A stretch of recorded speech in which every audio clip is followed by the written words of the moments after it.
नमस्कार। आपका अखबार के YouTube चैनल पर आपका स्वागत है। मैं हूं प्रदीप सिंह। कहते हैं झुकती है दुनिया, झुकाने वाला चाहिए। प्रधानमंत्री नरेंद्र मोदी ने ये साबित करके दिखाया है। और जिस दुनिया को झुकाया है, अभी मैं पूरी दुनिया की बात नहीं कर रहा हूँ, केवल एक देश की बात कर रहा हूँ, जो अपने पड़ोसी देशों से कभी नहीं झुकता।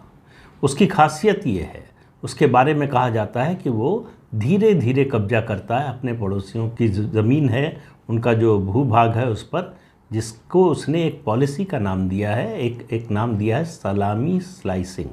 जैसे सलामी बहुत छोटे छोटे टुकड़ों में काटी जाती है, उस तरह से वो छोटे छोटे हिस्सों पर धीरे धीरे एक एक कदम करके आगे बढ़ता जाता है। भारत के साथ लंबे समय से कर रहा। 1962 में भारत चीन युद्ध के बारे में सबको पता है। उसके बाद ऐसा नहीं हुआ कि वो संतुष्ट हो गया युद्ध जीतने के बाद।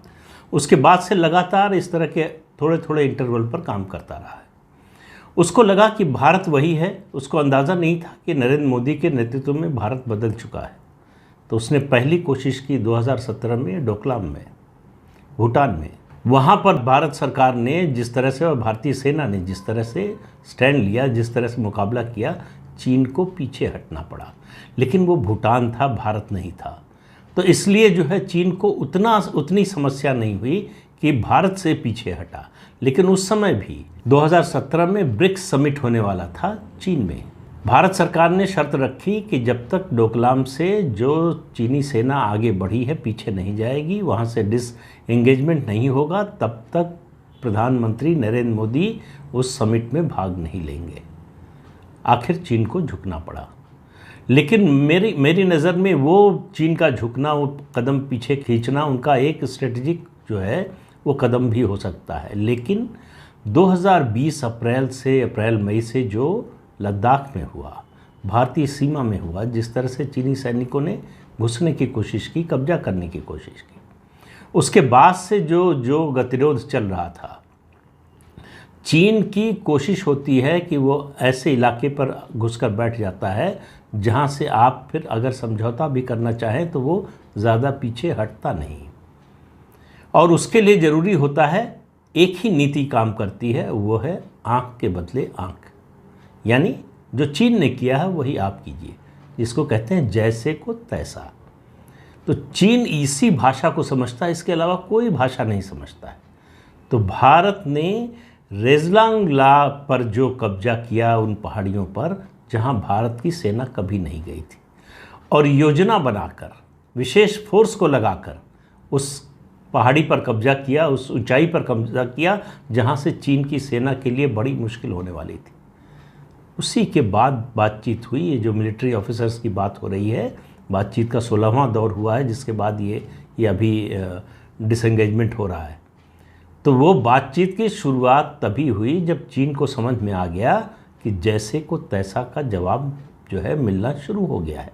वो भारत नहीं बदल चुका है, लेकिन चीन है। तो उसका मकसद जो ये लद्दाख में उसने शुरू किया, केवल इतना नहीं था कि लद्दाख में डेमोग्राफी बदल दे, लद्दाख का भूगोल बदल दे और कब्जा कर ले धीरे धीरे, जो अरुणाचल से लेकर बाकी आसपास के इलाकों पर दावा करता ही रहता है, उस दावे को कभी उसने छोड़ा नहीं।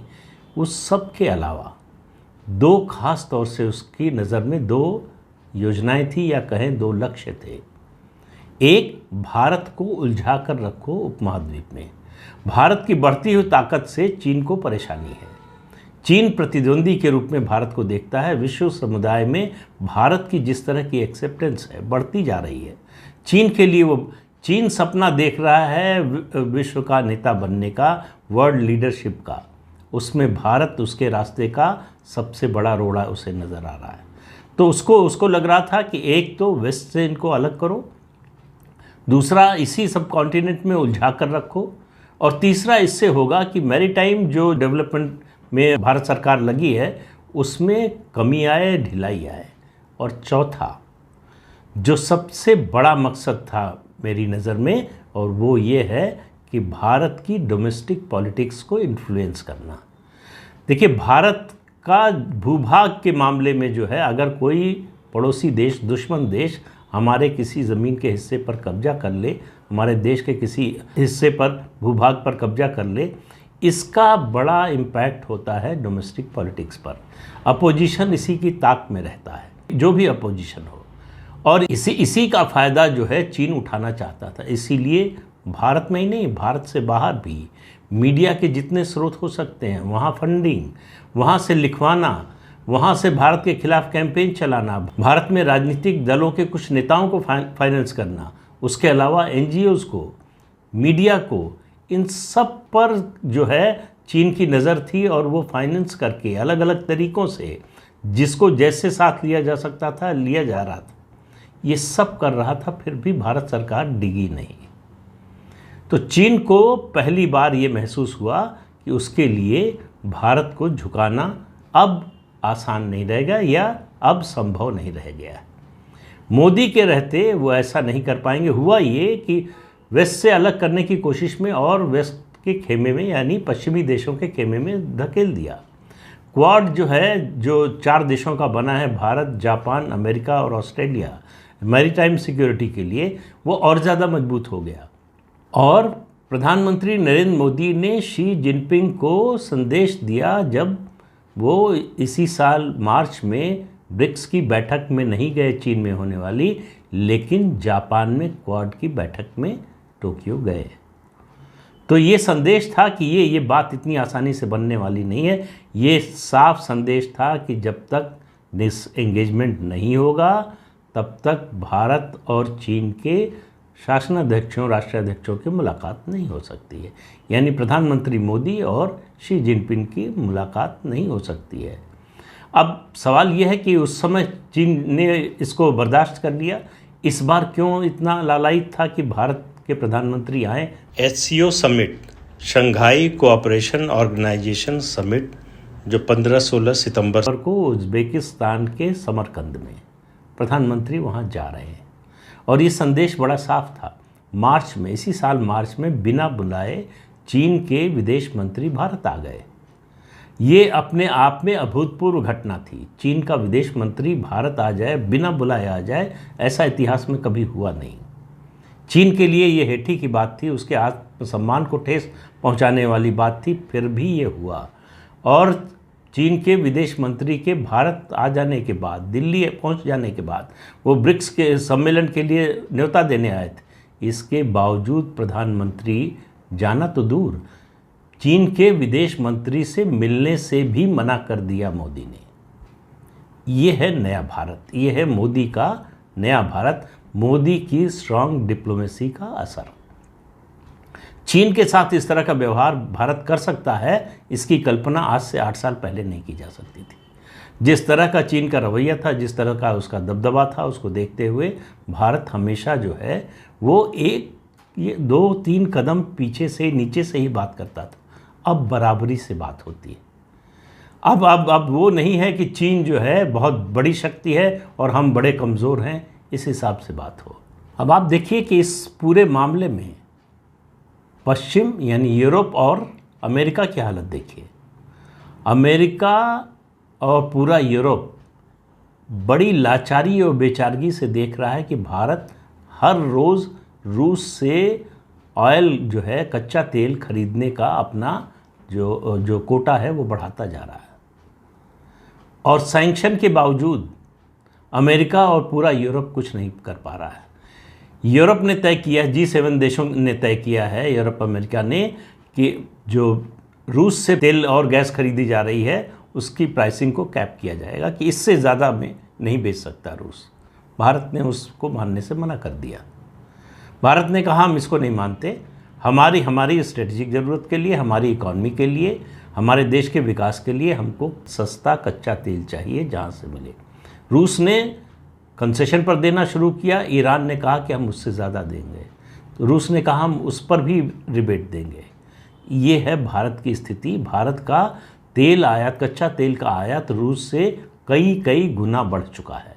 और सैंक्शन को, जो यूरोप अमेरिका के सैंक्शंस हैं, उनको एक तरह से धता बता दिया है भारत ने रूस के साथ मिलकर। अब भारत और रूस रुपए और रूबल में ट्रेड पर विचार कर रहे हैं, फाइनल स्टेजेस में है तैयारी। तो ये जो डॉलर का दबदबा था, US डॉलर का, वो भी कम होने जा रहा है। और लगातार कम हो रहा है। भारत के साथ रुपए में व्यापार करने के लिए और कई देश तैयार हैं। तो इसलिए जो है न अमेरिका कुछ कर पा रहा है न यूरोप कुछ कर पा रहा है। हालांकि नारा ये है कि अमेरिका और भारत जो है सबसे अच्छे स्ट्रेटजिक पार्टनर्स हैं।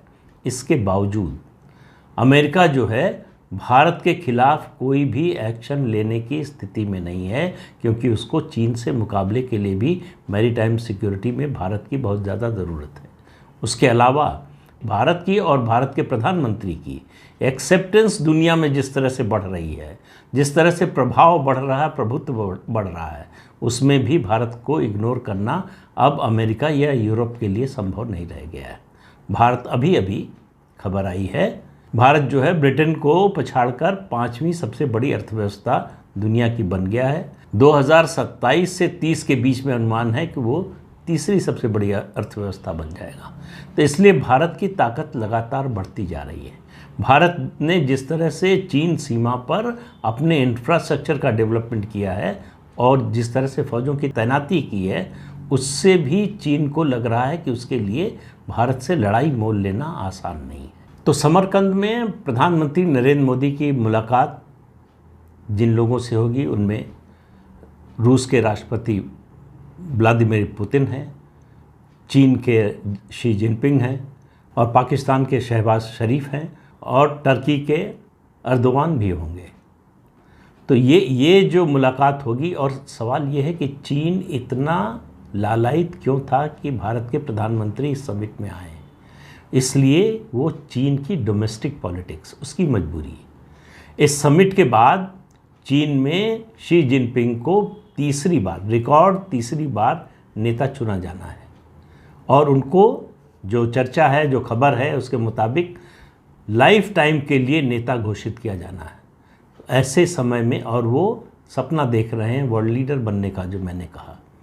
तो ऐसे समय में अगर भारत ब्रिक्स की बैठक में ना आए तो ये डोमेस्टिक पॉलिटिक्स में चीन और शी जिनपिंग के लिए बहुत बड़ा झटका होता, जिसको वो बर्दाश्त करने को तैयार नहीं। इसीलिए उनका जो ग्लोबल टाइम्स है, ऑफिशियल मीडिया है, वो लगातार ये कहता रहा है कि सीमा के विवाद को जो है दोनों देशों के संबंध पर उसका असर नहीं आने देना चाहिए। भारत ने कहा कुछ नहीं, ये सीमा का विवाद नहीं सुलझेगा।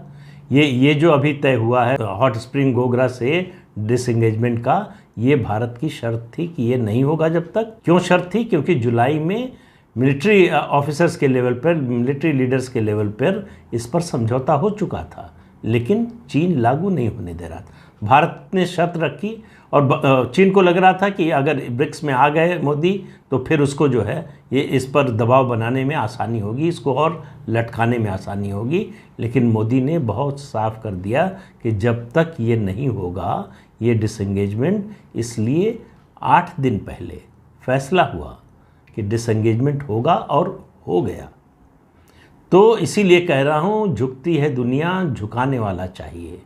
तो मोदी ने ये दिखाया कि पहली बार चीन किसी देश से झुका है, जिसको अपने से कम समझता है, कमज़ोर समझता है, उसके सामने भी झुका है।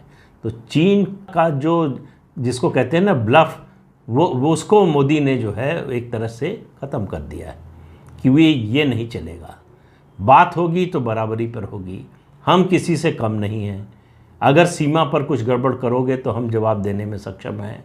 अगर एक आंख फोड़ोगे तो 2 फोड़ सकते हैं। तो जो पिछले 2 साल में भारतीय सेना ने सीमा पर जिस तरह से व्यवहार किया, डटी रही, जिस तरह से चीन को जवाब दिया, उससे चीन को समझ में आ गया है कि ये भारत बदल चुका है। भारत की केवल डिप्लोमेसी ही नहीं, मिलिट्री स्ट्रेटजी भी बदल चुकी है। इसलिए चीन को, शी जिनपिंग को ख़ास तौर से समझ में आ गया है कि वो नए भारत से डील कर रहे हैं, उससे मुकाबला है उनका, उससे लड़ाई उनके लिए पहले जैसी आसान नहीं है। तो आप देखिए ब्रिक्स समिट में क्या होता है, उससे निकल कर आएगा, पता चलेगा।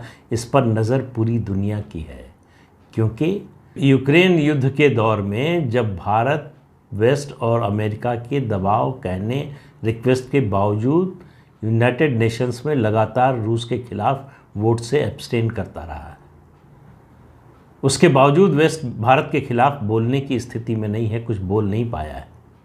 तो यहाँ मुलाकात होगी इन नेताओं की, और उसके बाद क्या निकल कर आता है, किस तरह की बातें सामने आती हैं, ये देखने की है। इस पर नज़र पूरी दुनिया की है, हमारी आपकी भी होनी चाहिए। समिट के बाद अगर संभव हुआ तो फिर इस पर बात करेंगे। लेकिन आज के अंक में इतना ही, अगले अंक में फिर मिलेंगे किसी नए मुद्दे के साथ। तब तक के लिए इजाज़त दीजिए। आपसे अनुरोध है कि ये चैनल देखिए, शेयर कीजिए, लाइक कीजिए और सब्सक्राइब ज़रूर कीजिए। नमस्कार।